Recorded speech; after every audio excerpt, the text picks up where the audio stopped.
अमीर जमाई साहब, मेरा आपसे सरल सा सवाल है। आइज ऑन राफा बहुत सही बात है, लेकिन आइज ऑन बांग्लादेश पर ये अलग नजरिए वाले बहुसंख्यक बोलने वाली पार्टी आज इस बात से डर रही है कि कौन से मजहब के, कौन से जाति के अफसर कहां से हटाए जा रहे हैं, और अभी तो चुनाव वहां अनाउंस नहीं हुआ तो आपको ये डर सता रहा है। बांग्लादेश में तो जो हो रहा है उसकी तस्वीरें, उसके पूरे प्रमाण पत्र सबके सामने है, सब अखबारों में है, सोशल मीडिया में है।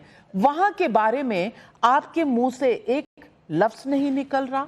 अमीर जमाई जी, ये मानवता के नाम पर वोट बैंक पॉलिटिक्स हो रही है क्या? तो आपने दो सवाल किए। पहला ये कि जो बांग्लादेश का सवाल है वो हमारे देश का सवाल है, और हमने साफ साफ माननीय अखिलेश यादव जी ने और पूरे इंडिया अलायंस ने प्रधानमंत्री जी को वो पूरी शक्ति हमने मिलकर दी कि जो फैसला हमारे देश के प्रधानमंत्री जी बांग्लादेश के मामले में करेंगे, पूरा देश का जो अलायंस है, पूरा देश प्रधानमंत्री जी के साथ खड़ा है। नाविका जी, इसमें कोई शक की बात नहीं है।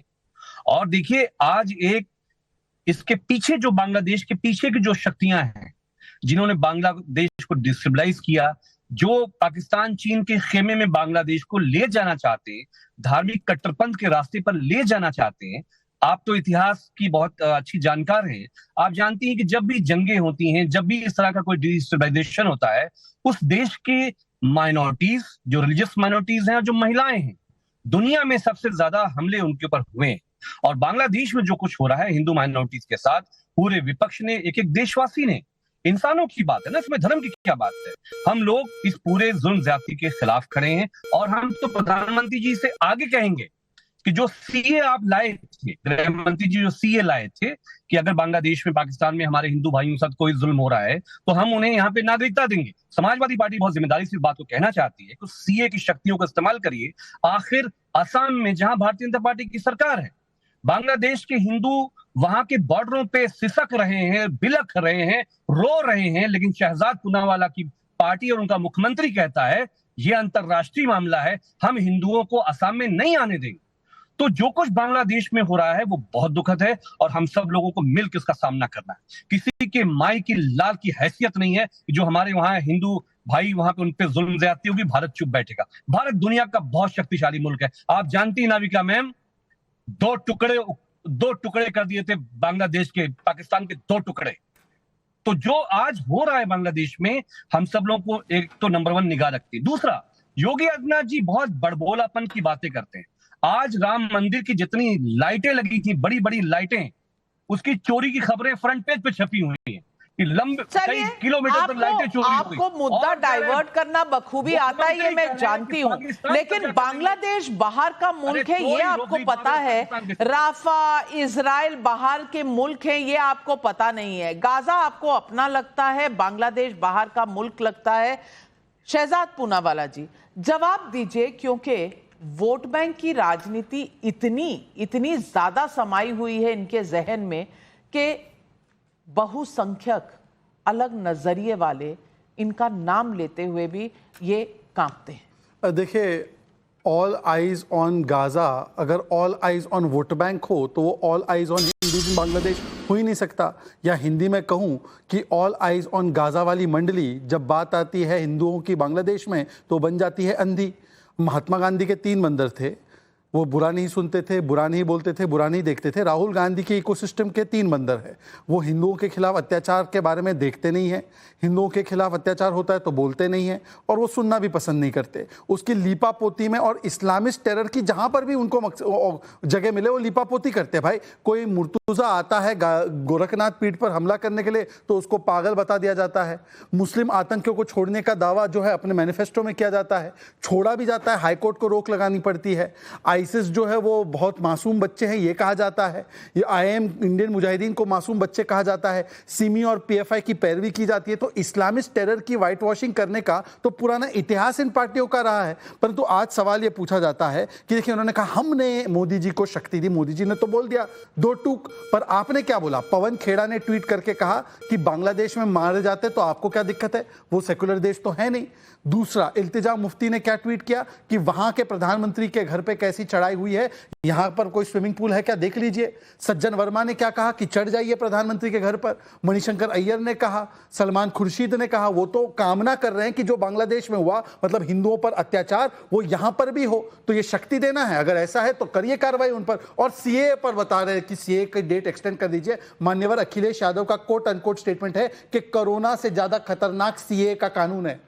सीए की मुखालफत करते हुए शफीकुर रहमान बर्क हमारे बीच में नहीं रहे, अल्लाह उनको जो है वो जन्नत नसीब कराए, परंतु उन्होंने कहा था कि ये शरिया कानून में बदलाव आने की वजह से, ये सीए कानून में बदलाव आने की वजह से कोरोना आया है। ये उनके बोलने के तर्क के थे। और मैं आज पूछना चाहता हूं कि जिन्होंने भी सीए की मुखालफत की, और कांग्रेस का तो बयान था कि हम सीए को हटा देंगे अगर सत्ता में आते हैं, तो उसका खंडन कीजिए। और आखिरी बात मैं कहना चाहता हूं, देखिए आखिरी बात, कनेडियन लीडर ऑफ ऑपोजिशन ने लेटर लिखा है कि बांग्लादेश में हिंदुओं की स्थिति बहुत गंभीर है, परंतु भारत के लीडर ऑफ ऑपोजिशन के मुंह से हिंदू एच शब्द अभी तक नहीं निकला है। यही अंतर है भारत के लीडर ऑफ ऑपोजिशन में और बाकी देश के लोगों के बीच में, जो कह रहे हैं कि हिंदुओं पर अत्याचार हो रहा है। मैं सवाल पूछना चाहती हूं असीम वकार साहब आपसे। जय फिलिस्तीन बहुत अच्छी बात है। अपना शपथ लेते वक्त एज पार्लियामेंटेरियन असदुद्दीन ओवैसी साहब ने कहा जय फिलिस्तीन, जय भारत नहीं, जय फिलिस्तीन। लेकिन आज बांग्लादेश में मानवता के खिलाफ जो काम हो रहा है और वहां के अल्पसंख्यक अगर वहां पर अमानवीय तरीके से उन्हें मारा जा रहा है, तो असदुद्दीन ओवैसी तो अल्पसंख्यकों के बहुत बड़े लीडर हैं। वहां के अल्पसंख्यकों को क्यों नहीं समझ पा रहे? क्यों सिर्फ उन्हें मुस्लिम अल्पसंख्यक नजर आता है, लेकिन इस्लामिक देश में हिंदू अल्पसंख्यक की आवाज, उसका दर्द नजर नहीं आता? देखिए, बहुत देर से सुन रहा था, एक रिक्वेस्ट कर दूं, जब मैं बोलूं, मैं किसी के बीच में बोलता नहीं हूं, मुझे टोकिएगा नहीं, मेरा फ्लो मत तोड़िएगा, अच्छी बातें बोलूंगा। आप में और हम में फर्क जानती हैं क्या है? मैं बांग्लादेश पे भी उतना ही दुखी हूं जितना गुजरात पे दुखी था, अहमदाबाद पे दुखी था, जितना राफा पे दुखी था और जितना गाजा पे दुखी था। लेकिन मुझे लग रहा है कि आप गुजरात पे खुश थी, फिलिस्तीन गाजा पे आप बहुत खुश थी, आप सिर्फ बांग्लादेश पे दुखी हैं। यही फर्क हमारा आपका है। इसी को कहते हैं सेक्युलरिज्म और कम्युनलिज्म। दूसरी बात, आपने कहा कि जिंदाबाद, आपने बोला फिलिस्तीन, हम तो सर बांग्लादेश भी जिंदाबाद कह रहे थे, और हम आज आपके सामने टेलीविजन पे बोल रहे हैं बांग्लादेश के एक एक हिंदू भाई जिंदाबाद। प्रधानमंत्री जी को किसने रोका है? आप अटैक करिए, आप लाशें गिरा दीजिए और 15 करोड़ हमारे हिंदू भाइयों को लेकर आइए, मना कौन कर रहा है आपसे? आपने कहा वहां कत्लेआम हो रहा है, बिल्कुल हो रहा है, पूरी दुनिया देख रही है हो रहा है। लेकिन यही कत्लेआम जब गुजरात पे होता है और यही कत्लेआम के बीच में जब बिल्किस बानो का बलात्कार ब्राह्मण लोग करते हैं, उस पर आप खुश क्यों होती हैं, आप चुप क्यों हो जाती हैं? क्या हमारे देश में नहीं हुआ ये? हम लोग सेकुलर लोग हैं, हम दुखी होते हैं। हमेशा खराब और बदतरीन लोगों पर उनको बुरा कहना चाहिए, आप लोग नहीं कहते मैडम।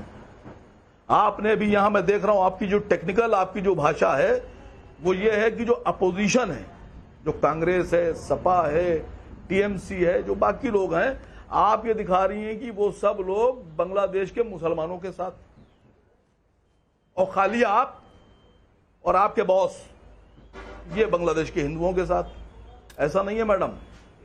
मैं फिर आपसे कह रहा हूं, वो मुसलमान जो बांग्लादेश में हिंदुओं का नरसंहार कर रहे हैं वो मुर्दाबाद, और वो हिंदू जिन्होंने गुजरात में मुसलमानों का नरसंहार किया वो भी मुर्दाबाद, और वो लोग जिन्होंने मणिपुर में लोगों का नरसंहार किया और औरतों को नंगा नचाया वो भी मुर्दाबाद।